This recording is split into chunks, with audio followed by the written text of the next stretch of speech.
So inikot po natin ang mga areas sa Masara, Barangay Masaras and the nearby barangays, and we have really accounted or noted a lot of active landslides. So ito lang po ay sinasabi na hindi lang dyan sa Masara yung may ganitong condition.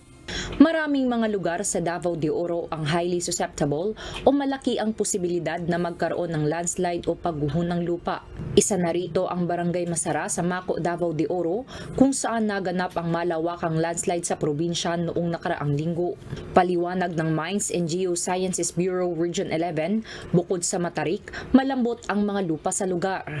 Ang mga lupa kasi dyan is made up of volcanic clastics, no? So ito po yung mga bato dati na sa pagputok ng mga bulkan, and it is easily being weathered and eroded. The structure, when we say structure, we are talking about possible inferred fault lines or splays of the Philippine Fault Zone. So, Matapos ang landslide sa Barangay Masara noong 2007 at 2008 na komite sa buhay ng hindi bababa sa 20 individual, inirekomenda na ng MGB na no-build zone o hindi na dapat pangtayuan ng anumang estruktura ang lugar. Gayunman, hindi ito naipatupad.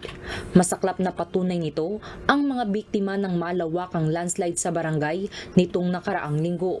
As of February 11, umakyat na sa 54 ang death toll at may 63 pang nawawala na sa bawat oras na dumadaan ay mas lumiliit ang tsansang mahukay pa ng buhay.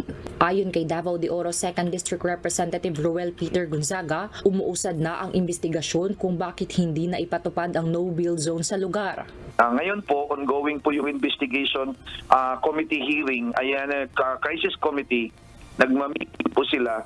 Kinukuha po natin yung data from the MGB kung ano talagang history at ano po talaga yung directive nila sa lugar na yan. Ayon naman kay Davao de Oro Governor Dorothy Gonzaga, isa sa prioridad nila ngayon ay ang agad na mahanapan ng ibang lugar na malilipatan ang mga apektadong residente, lalo na ngayong hindi magamit ng mga estudyante ang mga paaralang ginagamit na evacuation center ng mga lumikas. Hihirapan lang po tayo talaga sa Mako kasi wala pang definite na recommendation ang MGB kung saan natin sila pwedeng ilipat. Lucilio Ren, UNTV News and Rescue. Diyos ang aming sandigan, serbisyo publiko ang aming pinahahalaghan.